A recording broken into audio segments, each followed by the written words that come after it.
What's up, everybody? Well, it's been a long time without a video, and doing something a bit different.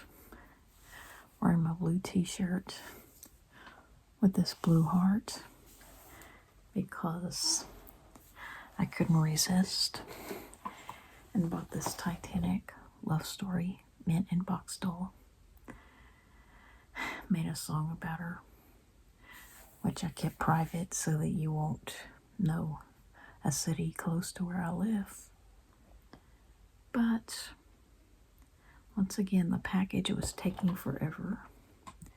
But as you can see, she's wearing the heart of the ocean.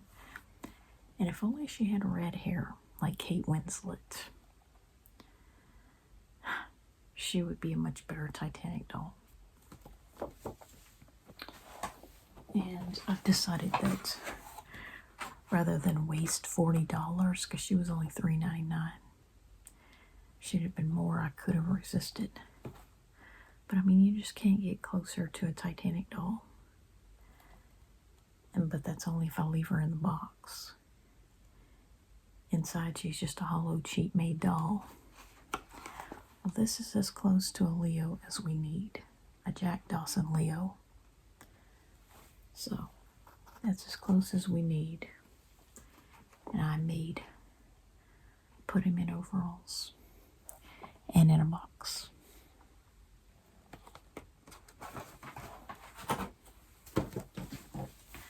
And so I have to be whispery again. But what I want to talk about, oh, and another thing, I put that cute short set that was put on the boy doll, the Sunshine Family boy doll. I put it on a girl where it belongs. You know, I figured it's a cute pink and blue outfit. It just belongs on a girl. But what I want to talk about in this video, it's a number of things about how people are just not interacting. And it's like I just can't get enough of this vomiting stuff. But people are not interacting with it. You know, I can make the most beautiful AI picture, but it gets no likes and no comments. Nobody cares. Nobody cares. I could have the most photorealistic dream world picture, but you know, we've gotten to the point where no one gives a sheet of paper with the word thank you on it. And it really makes me mad because it's like I enjoy creating those things. You know, just like I enjoyed creating the Titanic version of them. But no one really shares in that. And it's lonely. It's lonely. No one really thinks like me. No one does. And that has been my downfall most of my life. Never really had any friends. Because no one thinks like me. No one. It's like they tend to either be in two categories: offended or indifferent, or maybe a combination of both. They're either couldn't give a care less about my interest, or they're offended by them to whatever extent they care. But just no one shares in that love that I have for somewhat destroying cartoon characters. You see, with AI, I'm living my dream. And I hope it doesn't change. I hope somebody doesn't revolt against it and get rid of it. But that has always been my dream. was to take these beloved, iconic cartoon characters, especially of children, because, let's face it, that's what men want secretly. The best animation is always of them and about them, for them. Things like this tend to be live action. And don't have a lot of merchandise. Because, what adult needs a shirt or a doll with a character? But it's just always been my dream, to take something like vomiting and apply it in a more dramatic way, not less, to a character in a fantasy world. And the more weird the character, like the sorcerer on Sophia the First, or a fairy in Peter Pan,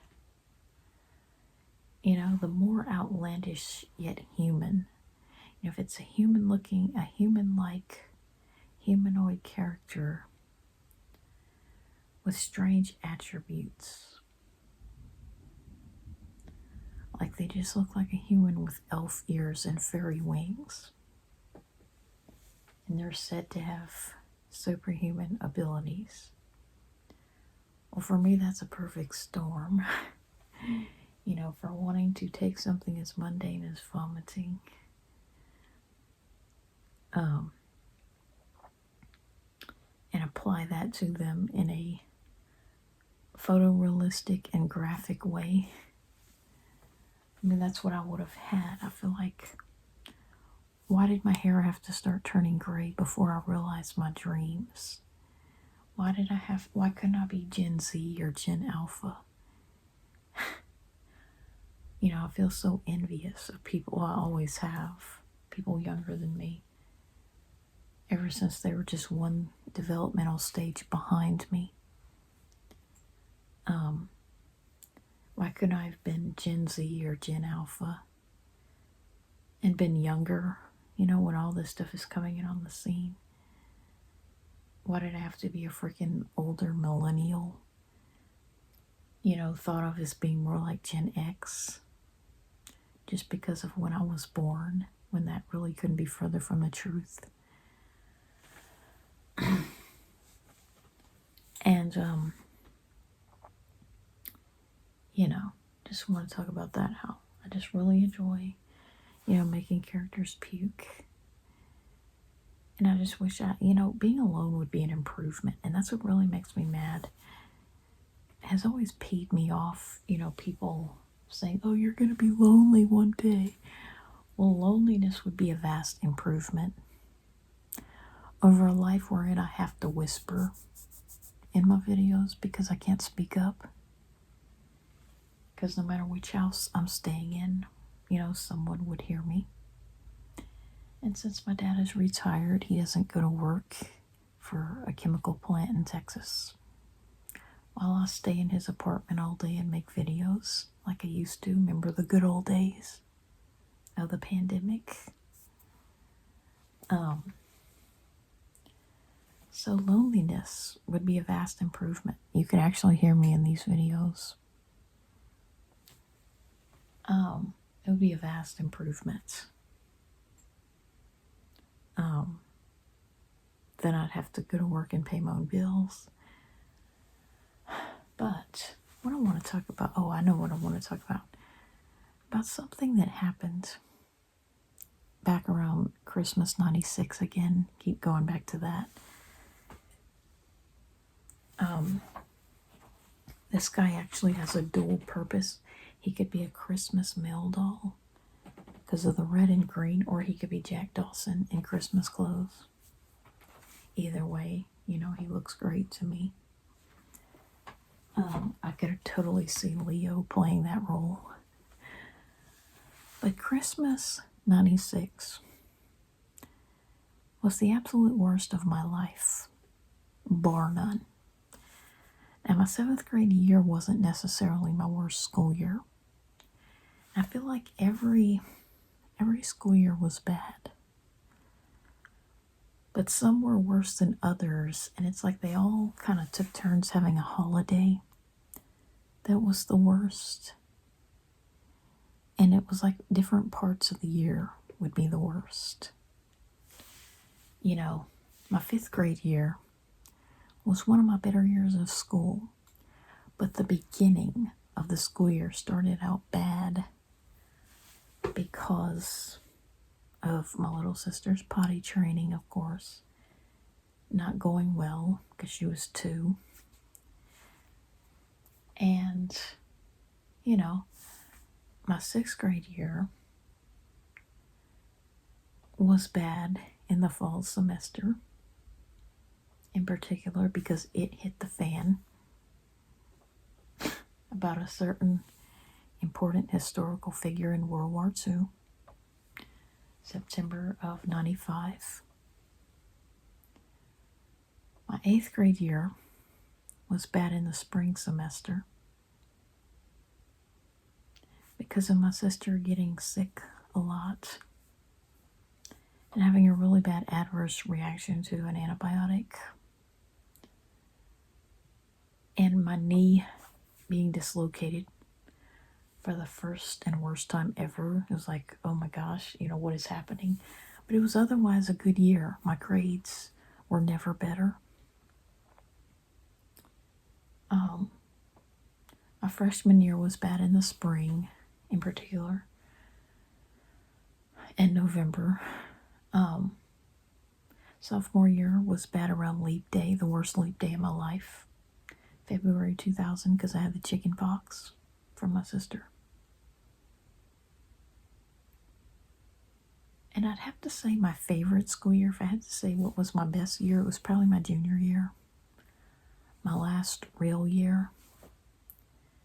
But even it had its ups and downs, and 4th grade was my worst, when my body entered puberty before I was ready. Though Menarche was a year later in 5th. Ironically, my better school year. But my 7th grade Christmas, 96, was the worst Christmas. The Christmas when I was 13, the worst of my entire life. And I already talked about the baby pill and it being taken away from me in an attempt to wean me as a teenager, which is ridiculous. I mean, there couldn't be a worse age to try to break a habit. I mean, if there's a lot of debate about what's the best age to potty train a kid, and people disagree. Whether it's when they're a baby and you do elimination communication, or whether they're a toddler or preschooler and they show signs of readiness. Well, if I had to pick a worst age, the worst age you could ever try to potty train a kid, though thankfully most people, including my mom, would never consider doing this, would be around age 13. If you were to wait until puberty to try to potty train a kid, that would be the worst age you could ever, the worst age within childhood. The only way it could be worse is if you let them graduate in diapers. But the teen years would be the worst age to try to potty train a kid. Well, it's like that with everything else. The worst age to break a habit that they've hung on to since infancy is adolescence. Because they, if there's no social pressure, or if the social pressure doesn't matter, like in my case, I didn't have any friends whatsoever. None whatsoever.